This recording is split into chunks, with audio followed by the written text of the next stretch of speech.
Então, aqui, astronomia, ainda falando de astronomia, né? Vocês já viram, são 13 constelações. Essas 13 constelações atravessam a linha da eclíptica.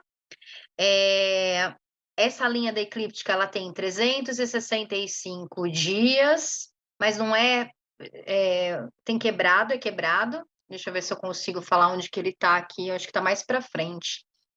São 365 dias, acho que é 5 horas, 48 minutos e 46 segundos, se eu não estou enganada. Por isso que vem aquela história do ano bissexto, de tempos em tempos acrescenta um dia, por conta da compensação dessas horinhas que ficam a mais, porque na verdade o ano não é só 365 dias, ele tem uma quebradinha, né? Por isso que se adotou a questão do ano bissexto, tá?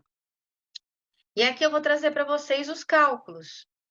Depois vocês vão pegar, não vou entrar muito aqui, isso está no material, mas tá aqui bem forte, né? Ó, bem esclarecido. Carneiro Áries, o período, quantos dias são? Fica 25 dias o Sol na constelação. Touro fica 39, Gêmeos fica 29, Câncer fica 21 dias, Leão fica 37, Virgem fica 44 dias, Libra fica 24, Escorpião 6, Ofilco 18, Sagitário 34, Capricórnio 27, Aquário 24 e Peixes 38 dias. Aí o total dá 366. Ah, Bruna, mas o ano tem 365. Por que tá aí 366? Porque o dia de início e de fim pode variar entre um signo e um outro. Então, o que eu quero dizer com isso? Dia 18 de abril até meio-dia pode ser peixes ainda, mas da 1 hora da tarde para frente já pode ter virado Áries. Então, por conta de considerar, né, o mesmo dia de início e de fim de dois signos, é que aqui a soma deu 366, tá? Isso a gente consegue tirar a prova lá no Stellarium. É só colocar o dia, a hora e o minuto, que vocês vão saber exatamente se ainda está dentro da constelação ou fora da constelação. E aí, o movimento, né, de precessão, o que é a precessão dos equinócios? Vocês já devem ter aprendido na escola. Tem o movimento de rotação, que é a Terra girando em volta dela mesma. Tem o movimento de translação, que é a Terra girando em volta do Sol. E tem o movimento de precessão, que é tipo um bamboleio de peão. Sabe quando a gente pega um peão, bota ele para rodar, e aí quando ele vai perdendo a força, ele fica meio, não sei se vai para lá, se vai para cá, ele fica bamboleando.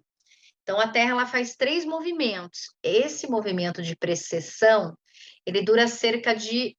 Todo mundo fala 26 mil anos. Geralmente, aí, se vocês seguem, né, canais no YouTube, por exemplo, de espiritualidade, de astrologia, de qualquer coisa que fale dessa coisa de precessão dos equinócios, sempre todo mundo vai falar, 26 mil anos, 26 mil anos. Aqui eu trago o período exato. São 25.776 anos. Nenhum ano a mais, nenhum ano a menos. E ele altera 1 grau ou um dia a cada 70,4 anos. Ou seja, de 70,4 em 70,4 anos, ele pula 1 grau. O que é 1 grau? É considerado um dia do ano. Esse 1 grau, ele vai estar dentro lá de cada signo. Então, por exemplo, aqui eu falei que Áries ou Carneiro são 25 dias. Você substitui a palavra dias por palavra graus. Então, Áries ou Carneiro tem 25 graus. Touro tem 39 graus. Gêmeos tem 29 graus. Então, isso significa que a cada 70,4 anos pula do grau 1 para o grau 2, depois do grau 2 para o grau 3, até fazer o caminho todo e fechar a constelação ou o signo e ir para o outro. Então, a volta inteira, que é aquele círculo laranja da eclíptica, todo aquele círculo, ele é percorrido ele inteiro, do início ao fim, em 25.776 anos. E a cada 70,4 anos, ele anda, né, um pontinho dentro da constelação de cada signo. Então, 39 dias, por exemplo, eu multiplico por 70,4, vai dar 2.745 anos e 6, né, 6. Então, aqui eu usei o exemplo de touro. Touro são 39 dias, 39 graus. Quanto tempo aquele caminho todo? Aí eu não estou falando do caminho do ano, eu estou falando do caminho da era. Porque, assim, o caminho do ano são 365 dias. Dentro desses 365 dias, percorre os 13 signos ou as 13 constelações. Só que tem um movimento maior, que é o Sol fazendo esses 365 e percorrendo a era zodiacal inteira. E isso demora mais de 25 mil anos. A constelação de Touro, ela fica 2.745 anos dentro da própria era dele. Vocês já devem ter ouvido de era zodiacal. Vocês escutaram, não escutaram? Senão eu explico um pouco melhor. Pouquíssimo, mas fica aí a critério de vocês, se querem. Tá, porque assim, a era zodiacal, ela tá correlacionada a algumas coisas mais esotéricas, espirituais, que, por exemplo, lá na Índia, no Tibete, a gente fala de Kali Yuga, roda de Sansara. Uhum.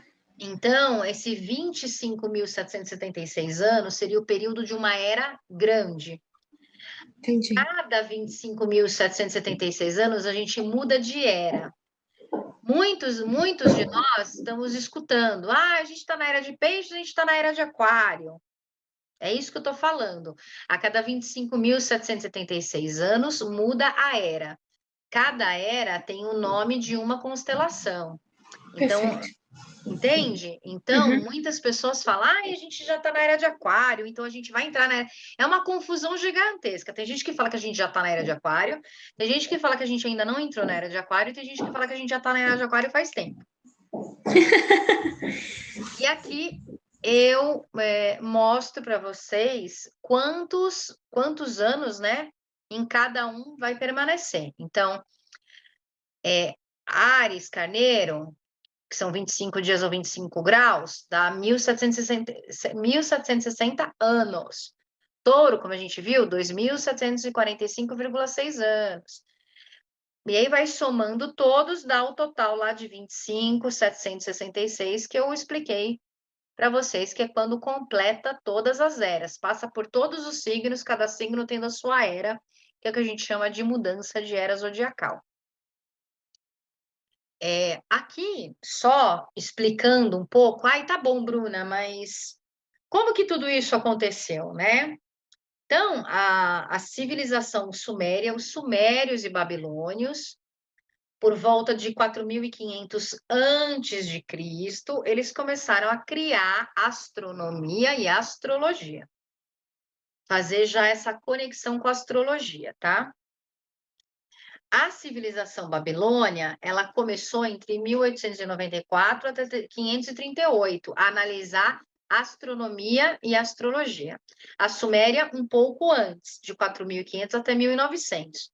Como a gente está falando de antes de Cristo, tem um período que é de 1894 até 1900, que tanto a Suméria quanto os babilônios estavam ali juntos. Então, tinha a civilização suméria e a civilização babilônia coexistindo, tá? Nessa época, por essas civilizações, é que começou a ser feitas as primeiras cartas estelares, que é o que a gente chama de mapa natal, ou carta natal, ou mapa astrológico, que é o que vocês têm aí, que eu mandei para cada um. Então, elas começou a se analisar cartas natais, que eles chamavam de cartas estelares, principalmente no Egito, em 4.200 a.C. Então, o que isso quer dizer? Quem que preconizou tudo isso que a gente está falando aqui? Sumérios, babilônios e egípcios, tá?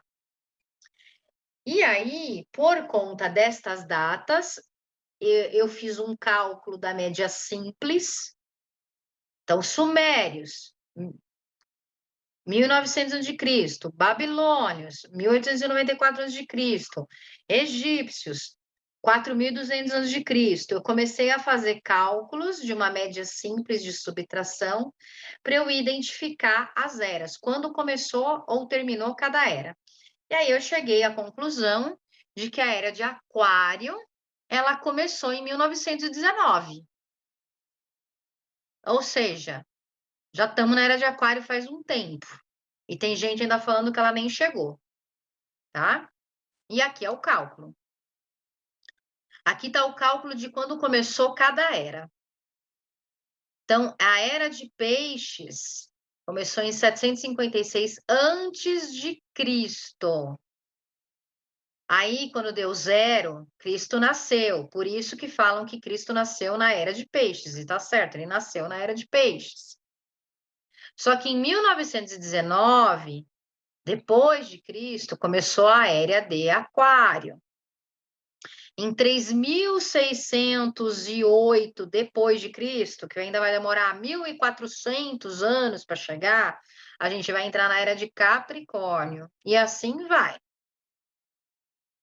Então, hoje, se te perguntarem, ai, que era que a gente tá? Peixes ou Aquário? Eu estou demonstrando aqui para vocês que a gente já está na era de Aquário desde 1919. E isso faz muito sentido, tá? Por quê? Porque em 1925, mais ou menos, nasceram grandes cientistas que, quando cresceram, ficaram adultos e começaram a estudar, viraram físicos quânticos. A física clássica estuda o macro, o que é grande. A física quântica estuda o micro. Então, ele vai para dentro da célula. Enquanto a física clássica estuda para fora da célula, a física quântica estuda para dentro da célula. Então, em 1920, mais ou menos, 25, esses físicos quânticos começaram a nascer. E foi através da física quântica que se construiu bomba atômica, foi através da física quântica que se criou televisão, que se criou rádio, que se criou celular, que se criou internet, computador. Então, faz muito sentido de coerência histórica a era de Aquário ter começado antes do nascimento desses físicos que desenvolveram toda essa tecnologia avançada que a gente tem hoje. Porque a era de Aquário é a era da tecnologia, mas também é a era da rebeldia, da anarquia, do rompimento de estruturas.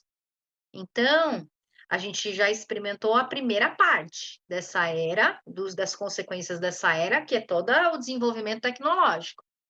Mas existe uma chance grande da gente também experimentar o outro lado da moeda. Que lembra? Tudo é dual, tem a luz e tem a sombra, tem o positivo e tem o negativo. Qual que é o lado negativo de Aquário? Anarquia, rebeldia, ruptura, quebra de paradigmas, rompimento de estruturas, mudanças de governo, mudança de financeira, sistema financeiro mudando, sistema político mudando. Então, é o que a gente espera aí para os próximos anos, digamos assim, por conta dessa transição planetária que vivemos hoje, tá?